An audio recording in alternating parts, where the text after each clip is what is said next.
He ridiculed me for being unemployed, then I terminated him and his colleagues, who worked for my corporation.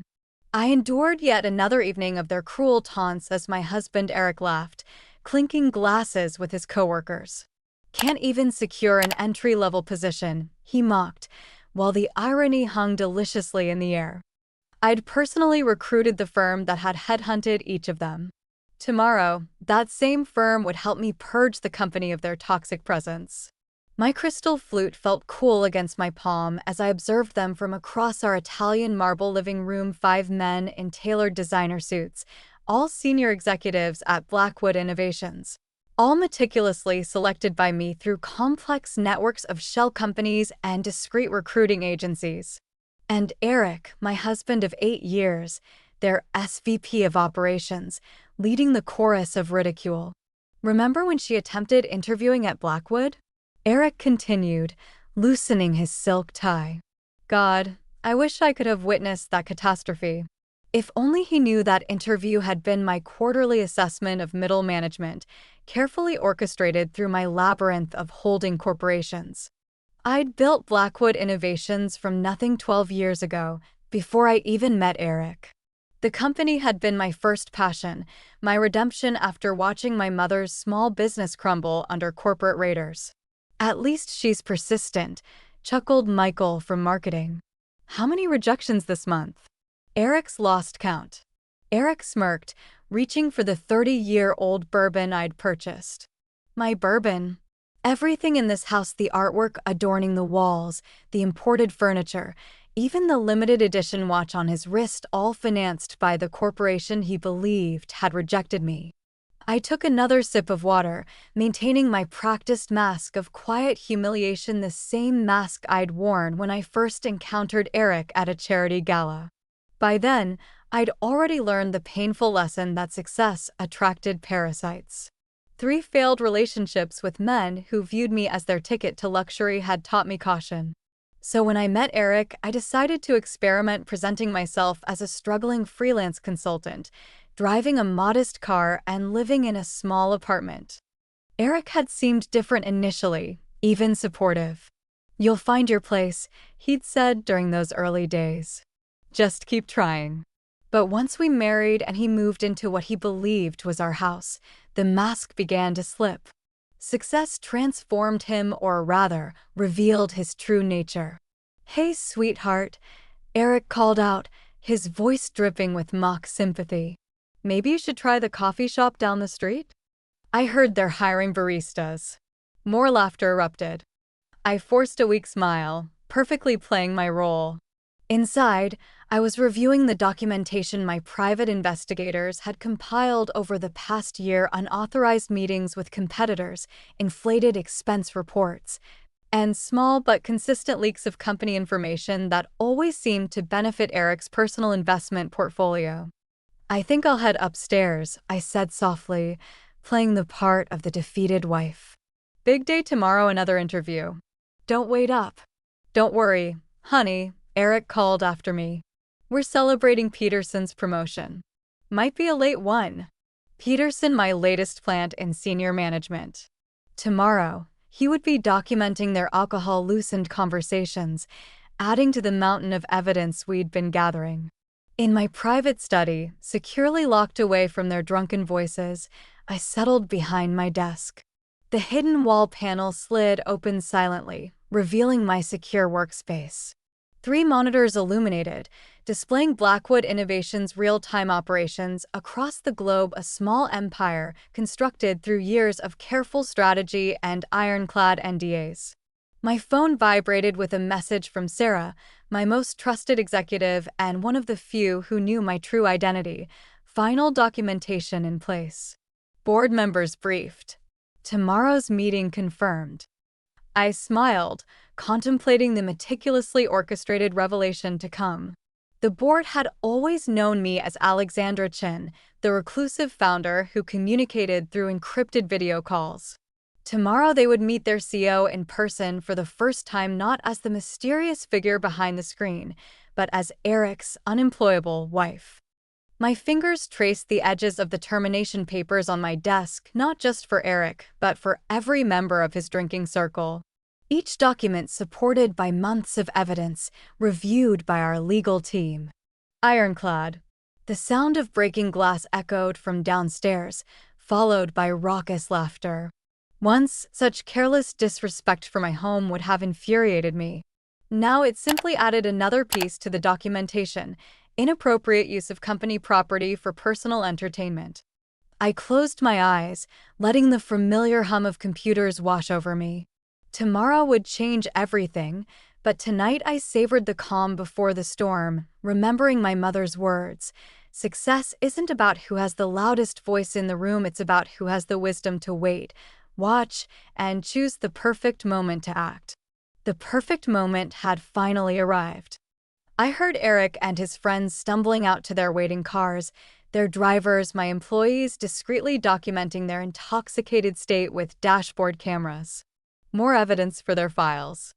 I changed into my night clothes, the same modest pajamas I'd worn for years as part of my facade. One last night of pretense. Tomorrow I would wake up as Eric's underestimated wife, but by sunset, I would be revealed as Alexandra Chin, CEO of Blackwood Innovations and the architect of their downfall. Through the bedroom window, I watched their cars disappear into the night. In 12 hours, they would arrive at their offices nursing hangovers, completely unaware that their world was about to implode. The thought brought a slight smile to my face as I drifted off to sleep, dreaming of tomorrow's sweet revelation. Morning arrived with the precision of a well-orchestrated plan. I awoke before Eric, watching him struggle with his hangover as he rushed to prepare for what he thought would be a normal day at the office. Little did he know I had arrived at Blackwood Innovations long before him. I entered through the service entrance dressed in an intentionally unremarkable navy suit from a department store, a stark contrast to my usual designer wardrobe. Sarah met me in the basement security office, away from curious eyes. "Everything's in place," she murmured, handing me a visitor's badge. "The interview is scheduled for 9 a.m. with HR. Eric's team has their regular morning meeting at the same time. Peterson will keep them occupied." The visitor's badge felt strange against my blazer. Angela Martinez, interview candidate. For years, I'd observed my company through cameras and reports, but today's performance required a personal touch, an opportunity to witness firsthand how deeply the rot had spread. I sat in the lobby, purposefully arriving an hour early, the eager candidate desperate to impress. The security guard barely glanced at me, too busy greeting the stream of executives arriving for their day of reckoning. I watched Eric stride through the lobby at 8:45, not even noticing me behind my prop reading material, the company's own annual report. Ms. Martinez, the HR representative Thomas, appeared right on schedule. I recognized him from his hiring file, competent, but too eager to please the executive team. "Please follow me." The elevator ride to the HR floor was filled with the kind of small talk I'd engineered through our corporate culture initiatives. Great weather we're having, and traffic wasn't too bad this morning, all while employees nodded politely at the woman they assumed was just another hopeful candidate. Thomas led me through the open office layout I designed years ago. "We'll start with a brief skills assessment," he explained, followed by a panel interview with some of our team leaders. His tone carried that subtle condescension reserved for candidates they'd already decided not to hire. The skills assessment was almost insulting in its simplicity, basic coding problems I could have solved in my sleep. I deliberately made small mistakes, playing the role of the nervous applicant. Through the glass walls, I could see Eric and his cohorts in their morning meeting, laughing about something probably another candidate they'd decided to toy with. "Well," Thomas said, reviewing my intentionally flawed work, "this is interesting."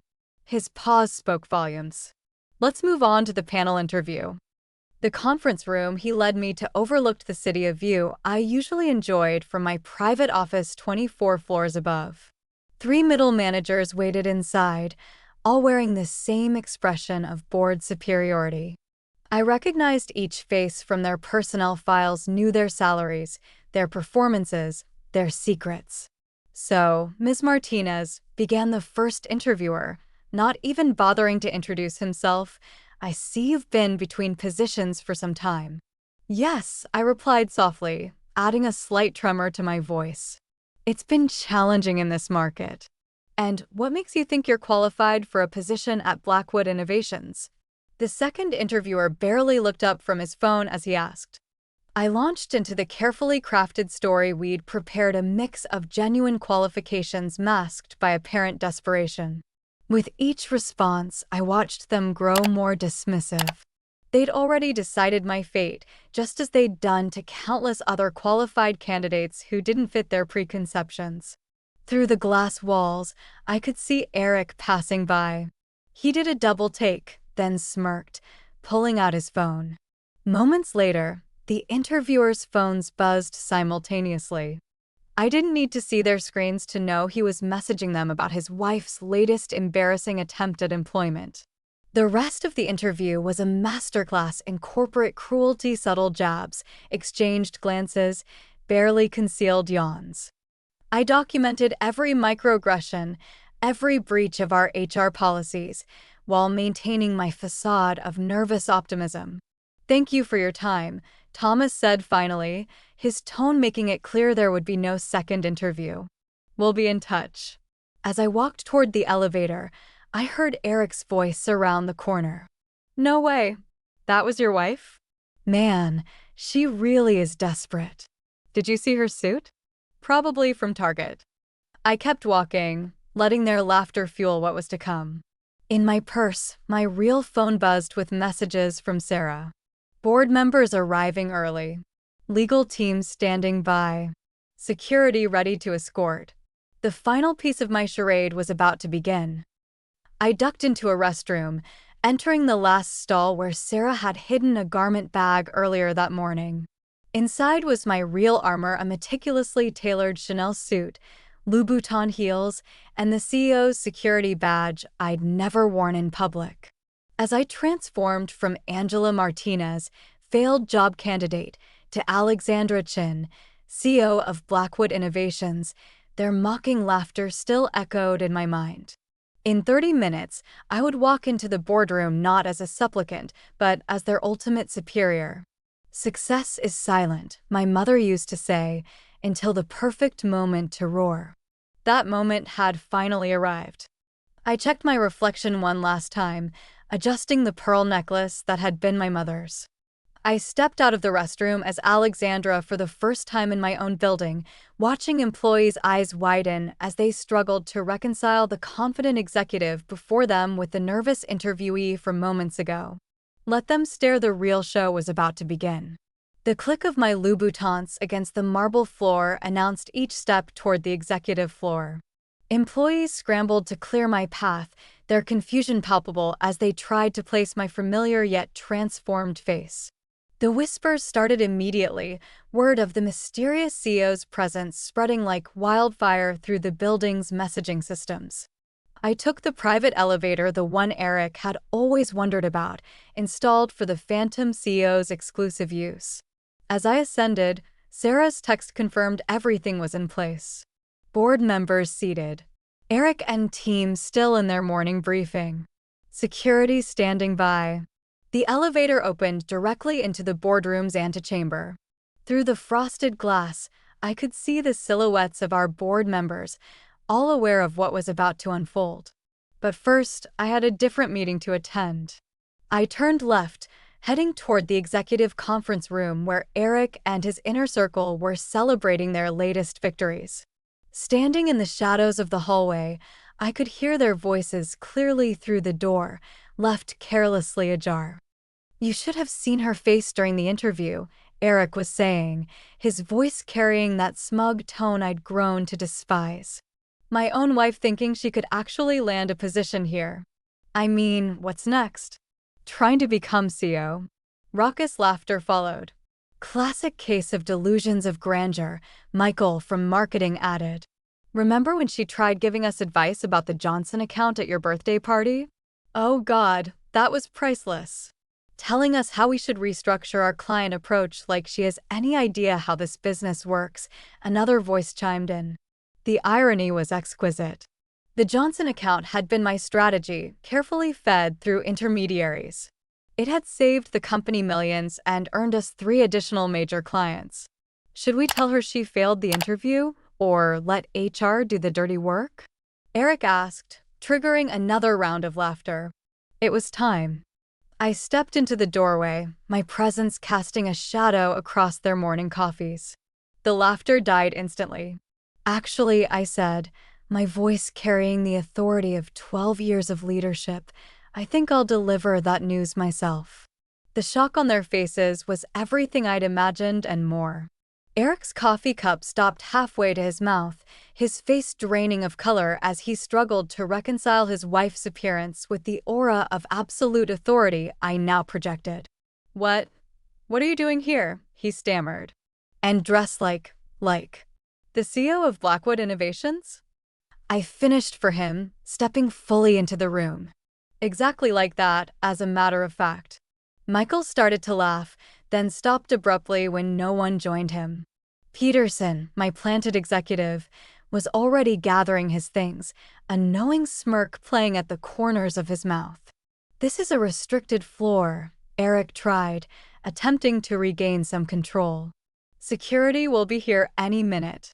"They're already here," I replied calmly, as 2 security officers appeared behind me. "Though not for the reason you think." I pulled out my phone, sending a single text. Immediately, every screen in the conference room lit up with a single document, the company's original incorporation papers bearing my signature and photo. "Alexandra Chin," I announced, watching their faces contort as the realization hit them. "Founder and CEO of Blackwood Innovations. Or, as you know me, Eric's unemployable wife." The silence was deafening. Eric's face had progressed from white to green, his eyes darting between my face and the documents displaying his wife of 8 years as the owner of everything he'd bragged about building. "This is impossible," he whispered. "You're just what, Eric? Just your wife? Just someone who couldn't even land an entry-level position." I moved to the head of the table, my table, and sat down. "Tell me, how does it feel to realize you've been mocking your own boss for years?" Michael stood up suddenly, his chair screeching against the floor. "I should go." "Sit down," I commanded, my voice cutting through his panic. "None of you are going anywhere just yet." I pressed another button on my phone. The screens changed to display a compilation: security footage, email exchanges, recorded conversations, every joke, every mockery, every moment of cruelty played out in high definition. "An interesting management style you've developed," I observed, watching them squirm. "Creating a culture of bullying, discrimination, and harassment. Did you really think I wouldn't notice? That I wouldn't care how you treated people you thought were beneath you?" "Alex, honey," Eric tried, his voice taking on the pleading tone he used when trying to talk his way out of trouble. "We can explain." "Oh, I think you've explained enough," I cut him off. "In fact, you've been explaining for years. Every dinner party, every social gathering, every company event, you've made your character crystal clear." I stood up, smoothing my skirt. "The board is waiting next door to formalize what you've already accomplished yourselves: your immediate termination for cause. All of you." I looked each man in the eye, saving Eric for last. "Though I suppose I should thank you. You've made this decision remarkably easy." "You can't do this," Eric protested weakly. "I'm your husband."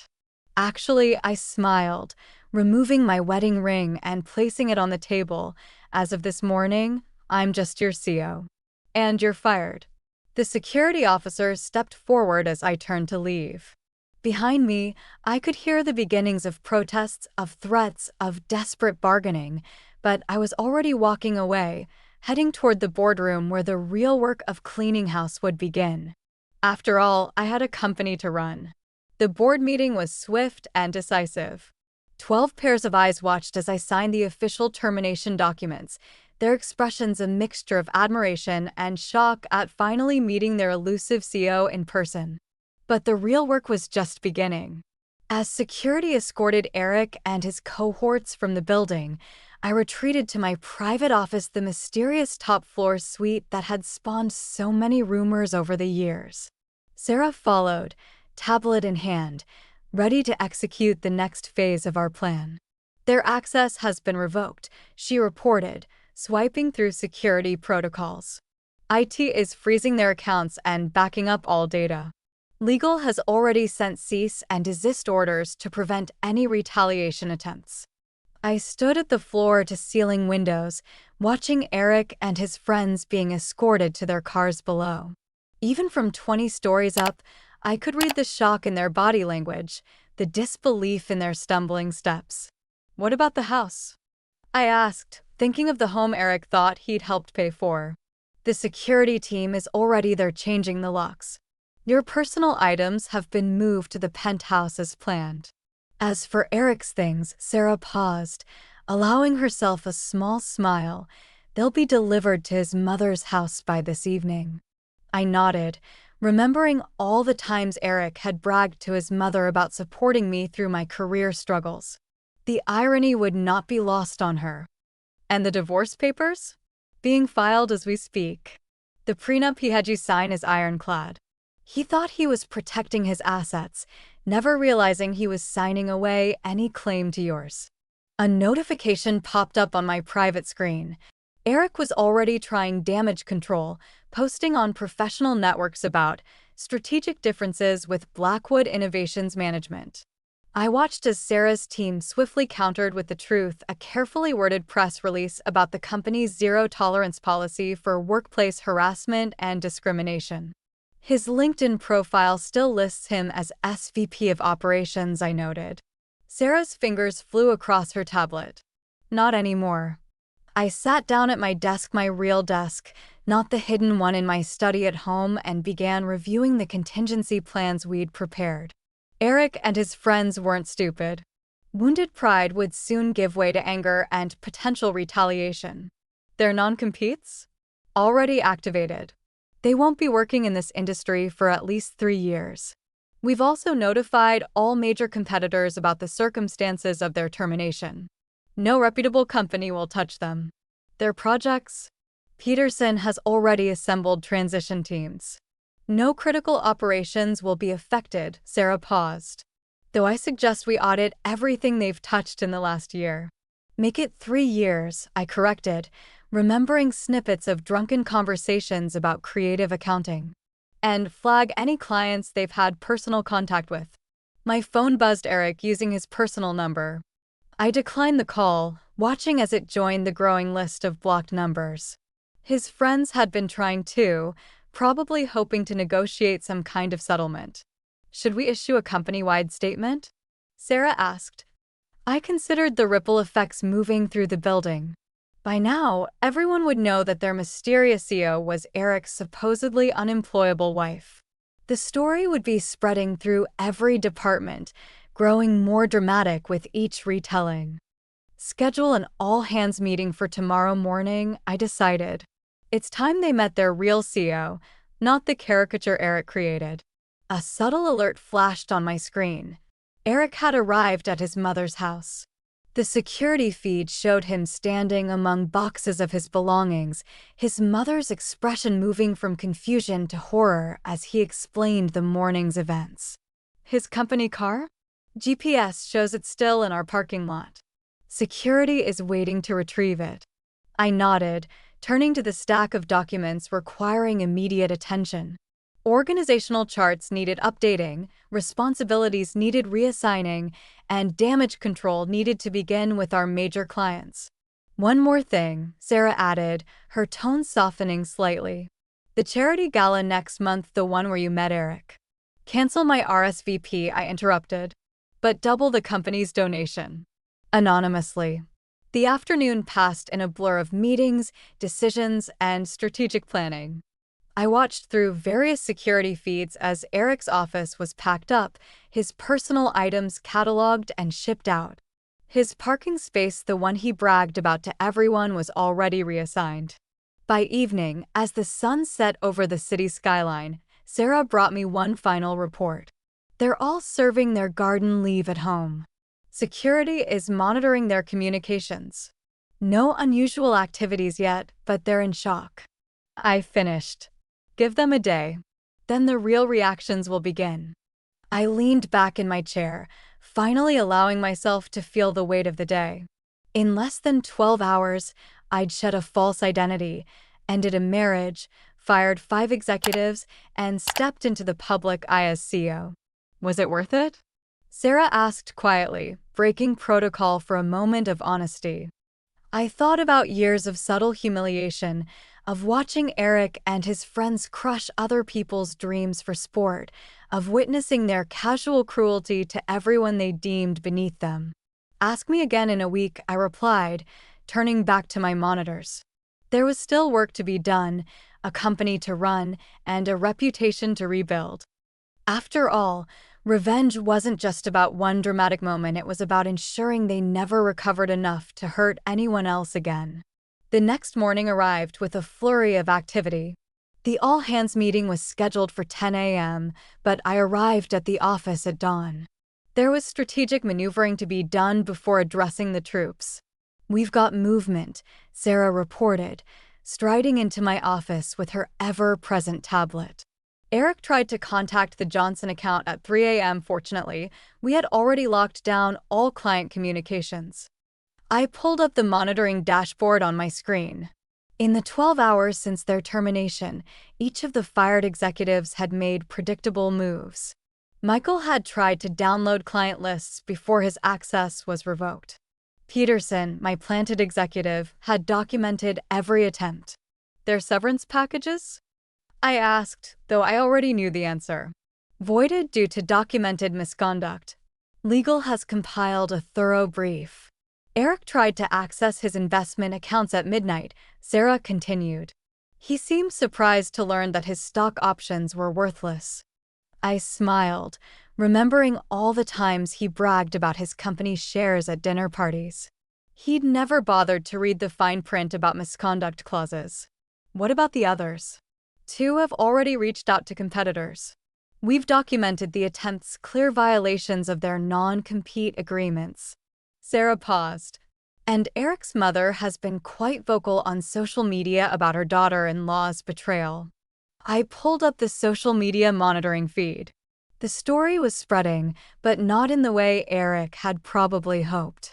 Former employees were coming forward with their own stories of harassment and discrimination, each post reinforcing our narrative of necessary corporate house cleaning.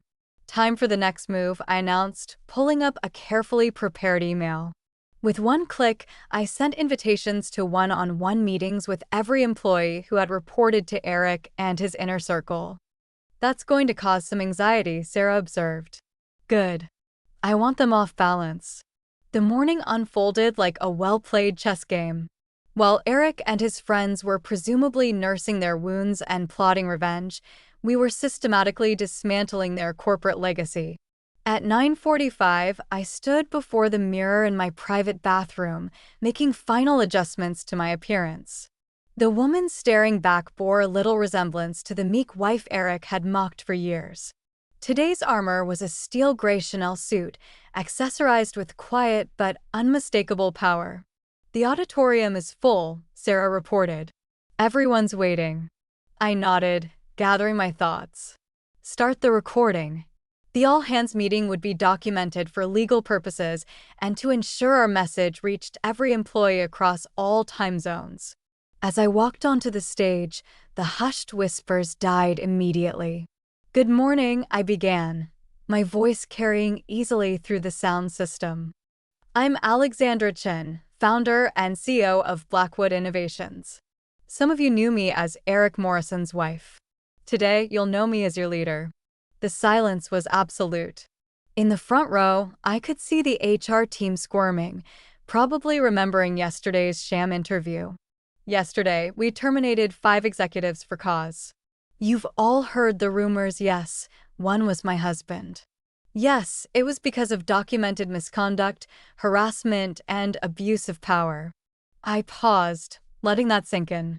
But today isn't about them. It's about the company we're going to be moving forward. For the next hour, I outlined my vision for Blackwood Innovations. With each point, I systematically dismantled the toxic culture Eric and his friends had fostered: new reporting structures, enhanced HR protocols, anonymous feedback channels, each announcement a calculated move in our corporate chess game. Finally, I concluded, my door is open, not metaphorically. Literally. Starting today, any employee can schedule time with me directly. No gatekeepers, no filters. The applause that followed was tentative at first, then growing stronger as I left the stage. Back in my office, the next phase began. One by one, I met with Eric's former direct reports, each conversation a delicate balance of reassurance and assessment, identifying potential allies and threats. Eric called again, Sarah reported between meetings. This time from a burner phone. He's demanding a private meeting. Document it with legal, I replied, reviewing the notes from my last meeting. And check his mother's social media, she usually telegraphs Eric's next move.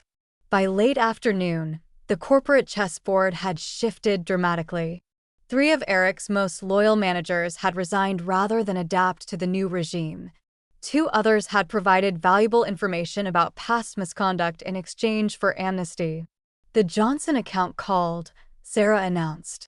They want to meet the real CEO. I smiled, remembering Eric's mockery of my suggestions about their account. Schedule it for tomorrow. And send them the presentation I've been working on, the one Eric rejected last month. A notification popped up on my screen. Eric had been spotted at a bar with Michael and 2 other former executives.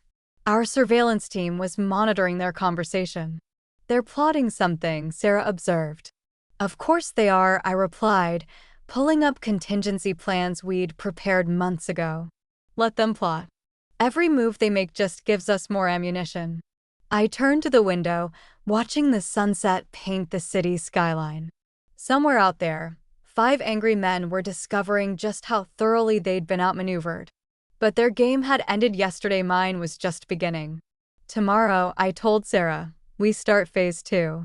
Let's see how they handle being the ones looking for jobs. After all, in chess, the queen is the most powerful piece on the board, and I had been playing this game long before they even knew they were pieces. Dawn found me reviewing surveillance footage from the bar where Eric and his cohorts had gathered. Their angry conversations, fueled by expensive whiskey, had provided exactly the evidence we needed to strengthen our legal position. They're planning to sue, Sarah announced, entering my office with 2 coffee cups. Eric contacted 3 law firms this morning. I accepted the coffee, hiding my smile. Show me. She pulled up the morning's surveillance report. Eric had indeed been busy, but each firm he'd contacted was already subtly connected to Blackwood Innovations through various shell companies. Any attempts to retain them would hit an immediate conflict of interest wall. He's also been reaching out to our major clients, Sarah continued, particularly the Johnson account. Forward me the recordings. The audio files played through my private speaker system, Eric's voice still carrying that entitled confidence, trying to convince our clients that he'd been wrongfully terminated, that his wife had manipulated her way into power, that the company was in danger under my leadership. Mr. Johnson's response? I asked, though I could guess. Sarah played the next clip. Johnson's voice was cold. Eric, your wife's proposal last week was brilliant, the one you dismissed. Yeah, we found out about that. Don't contact us again. I pulled up our evidence database on my secure terminal. For over a year, we'd been building an airtight case against Eric and his inner circle, every harassment incident, every discriminatory comment, every abuse of power, all meticulously documented. The board wants an update, Sarah noted. They're concerned about potential blowback. Schedule a meeting for this afternoon. And bring me everything from the last 3 years' emails, meeting recordings, expense reports. It's time to show them exactly why this house cleaning was necessary. The morning unfolded in a series of strategic moves.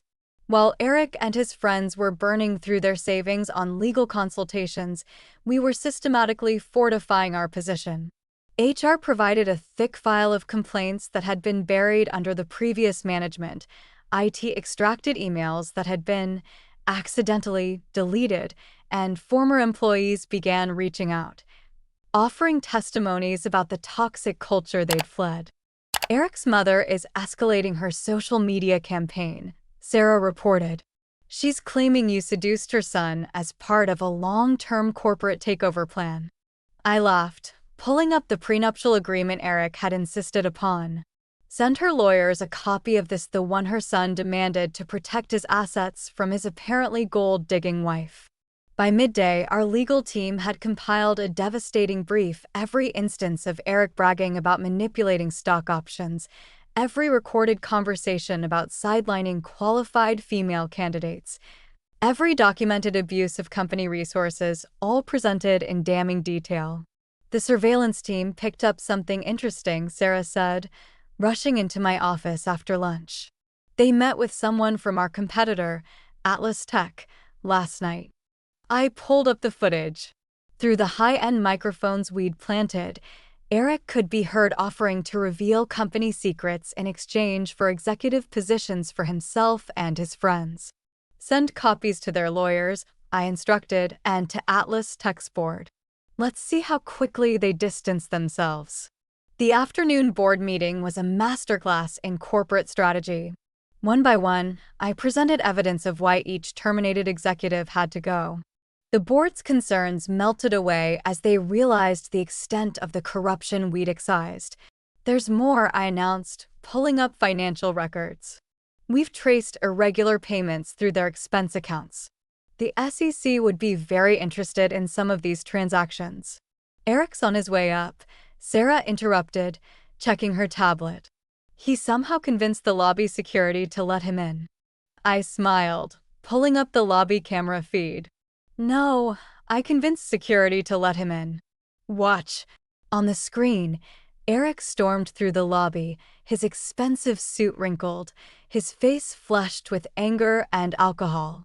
He was clutching a folder that undoubtedly contained what he thought was damaging information.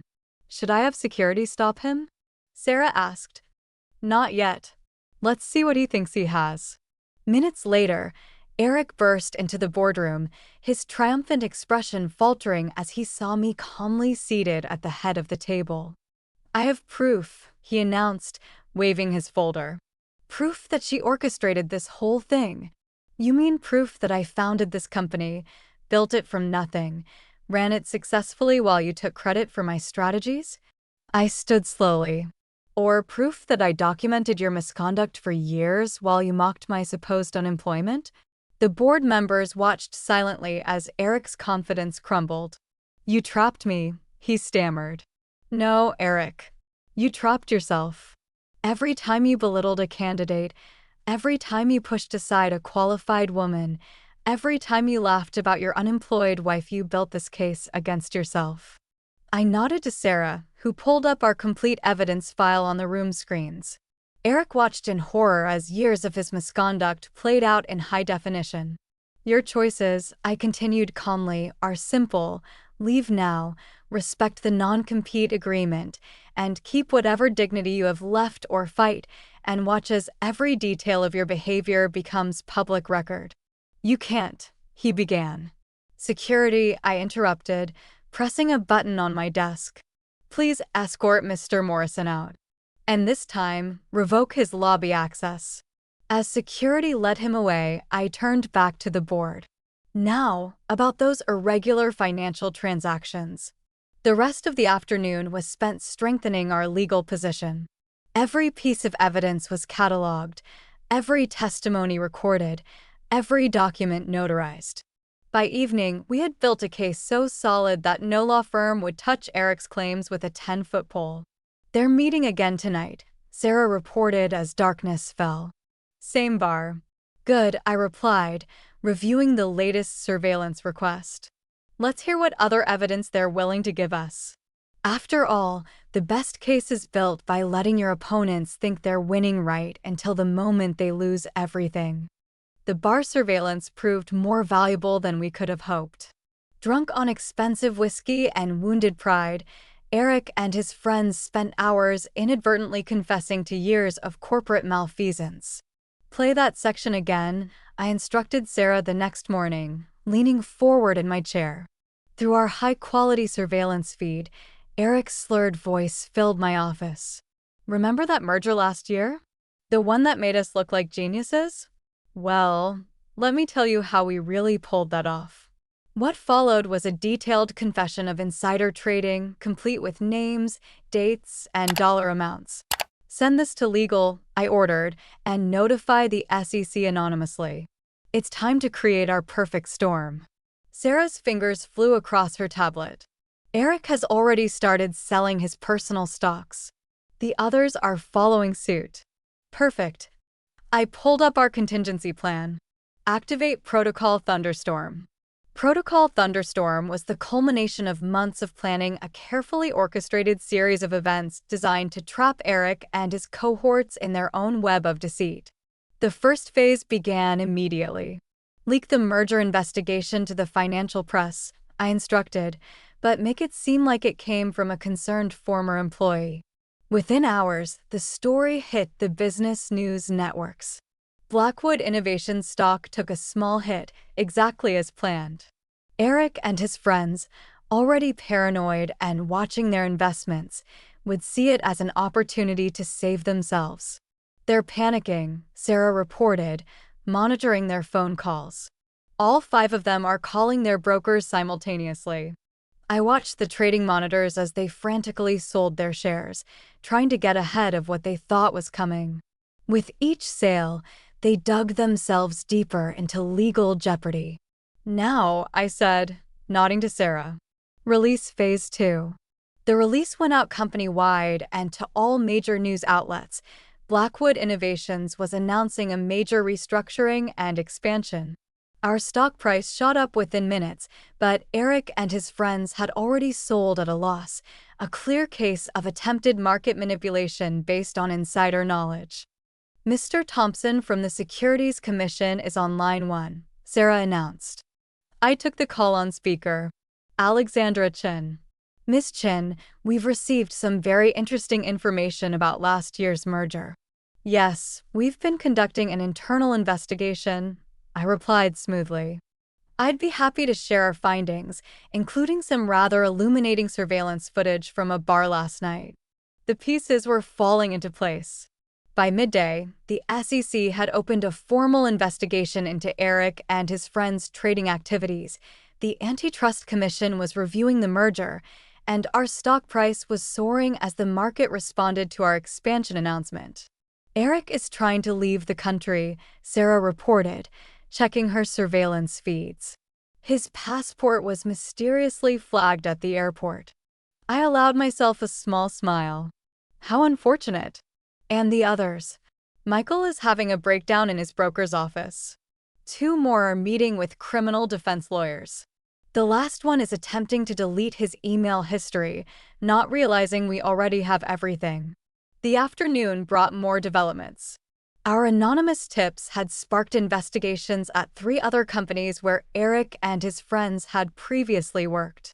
Former colleagues, sensing blood in the water, began coming forward with their own stories of misconduct. "Their lawyers are requesting a meeting," Sarah announced. "They're offering to settle." "Decline," I replied, watching the latest news coverage. "Let them sweat." By evening, the perfect storm was in full swing. The SEC investigation had expanded to include their personal trading accounts. The Antitrust Commission had frozen their assets pending review, and 3 separate class action lawsuits had been filed by former employees alleging systematic discrimination. "Eric's mother has gone quiet on social media," Sarah noted with satisfaction. "She probably saw the insider trading allegations," I replied. "Even she can't spin that positively." A notification popped up on my screen. Eric was attempting to access his frozen accounts, growing increasingly desperate as each transaction was declined. "Should we release the bar footage to the media?" Sarah asked. "Not yet." I stood, walking to the window. Let's see how they handle tomorrow first. Tomorrow would bring the final phase of Protocol Thunderstorm. While Eric and his friends were distracted by investigations and frozen assets, we had been quietly buying up their dumped shares through shell companies. When the market opened, Blackwood Innovations would announce a major government contract, one we'd been secretly negotiating for months. Their wives are calling divorce lawyers, Sarah reported, checking her tablet one last time for the day. Apparently, they're not happy about potentially losing everything due to their husband's fraud. I thought about the prenup Eric had insisted upon, thinking he was protecting himself from a gold-digging wife. How ironic that it would now protect my assets from his legal troubles. Send them all meeting invitations for tomorrow morning, I instructed. 9 a.m. sharp. They won't come, Sarah predicted. Oh, they will. I turned from the window, my reflection hard and clear in the darkening glass. Because right now, I'm their only hope of survival. As night fell over the city, I reviewed tomorrow's script one final time. In less than 12 hours, Eric and his friends would sit in my office, broken and desperate, as I presented them with their options, the choice between total destruction and merely complete humiliation. Their security badges are ready, Sarah said, placing 5 visitor passes on my desk. I picked one up, running my thumb over Eric's photo. Tomorrow, then. After all, the perfect storm wasn't just about destruction, it was about forcing your enemies to acknowledge the lightning before the thunder struck. 9 o'clock arrived with the precision of a well-orchestrated symphony. One by one, Eric and his former colleagues shuffled into my office, shadows of their former arrogant selves. Their expensive suits were wrinkled, their faces haggard from sleepless nights and mounting pressure. Gentlemen, I greeted them, seated behind my desk. I believe you've all had an interesting week. Eric couldn't meet my eyes. Michael was visibly trembling. The others stared at their visitor badges as if they couldn't quite believe how far they'd fallen. The board is waiting, I announced, standing. Shall we? They followed me like condemned prisoners to the executive boardroom. Through the glass walls, they could see the full board of directors seated around the massive table, along with our legal team and several SEC representatives. Before we begin, I said, pausing at the door, I want you to understand something. What happens in the next hour will determine not just your professional futures, but your personal freedom. The boardroom fell silent as we entered. Sarah stood at the presentation screen, ready to begin. The SEC representatives had their notebooks open, pens poised. Members of the board, distinguished guests, I began, taking my place at the head of the table. We're here today to address several serious matters concerning corporate governance, financial misconduct, and systematic abuse of power. With a nod to Sarah, the presentation began.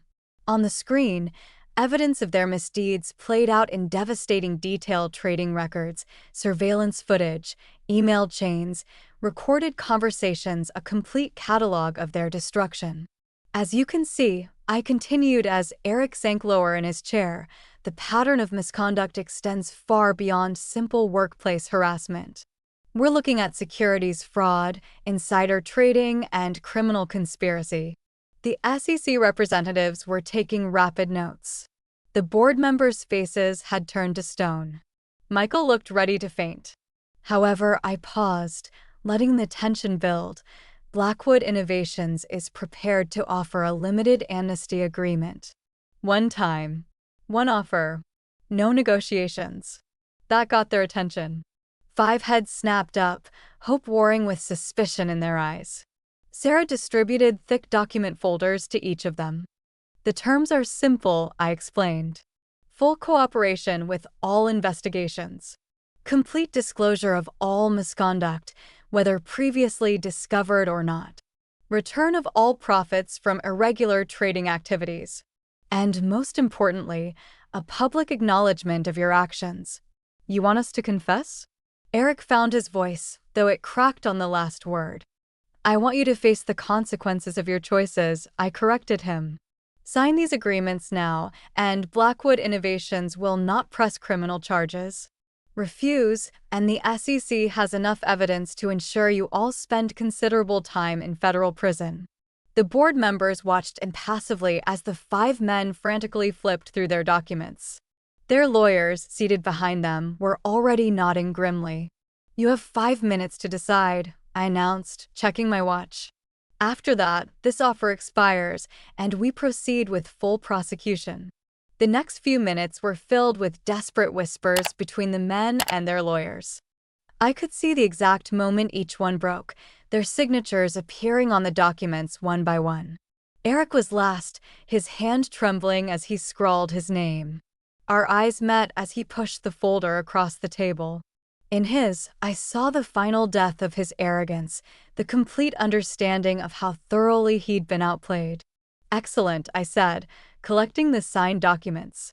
"Sarah will now escort you to individual conference rooms where you'll begin your depositions with the SEC representatives." As they were led away, I turned to the board. "And now, let's discuss the future of Blackwood Innovations." The next hour was spent outlining our path forward: new corporate governance structures, enhanced compliance protocols, and a complete restructuring of the executive team. The board, having witnessed the precision with which I'd handled the crisis, approved every proposal unanimously.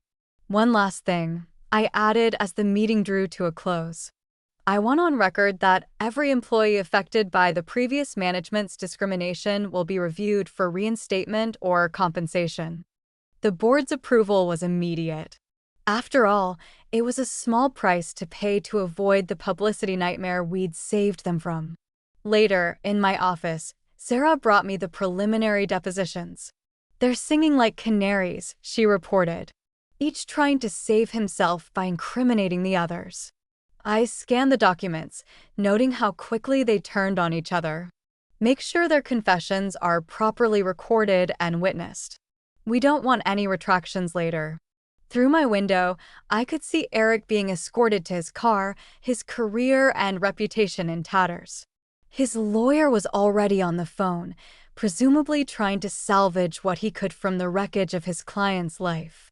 "They're trading records?" I asked. "Being combed through by forensic accountants," Sarah replied. "Initial estimates suggest they'll each have to repay several million in irregular gains." I nodded, turning back to my desk. The company's stock was up 15% on news of the governance changes. The business papers were already hailing Blackwood Innovations as a model of corporate accountability. "Schedule a company-wide meeting for tomorrow," I instructed. "It's time to rebuild what they tried to destroy." Sarah paused at the door. "Was it worth it?" I thought about years of watching them crush dreams, bully subordinates, and mock anyone they deemed inferior about all the careers they derailed and lives they'd impacted. "Ask the people who get their jobs back," I replied. "Ask the women who won't have to face harassment. Ask everyone who believed they'd never face justice." After all, the best revenge isn't just about punishment, it's about ensuring positive change for those left behind. 6 months had passed since the day I revealed myself as Blackwood Innovations CEO. Standing at my office window, watching the autumn leaves scatter across the corporate plaza, I reflected on how completely the landscape had changed. "The final numbers are in," Sarah said, entering with her tablet. "Quarterly profits up 60%. Employee satisfaction at record highs. And the class action settlement was approved this morning." I nodded, turning from the window.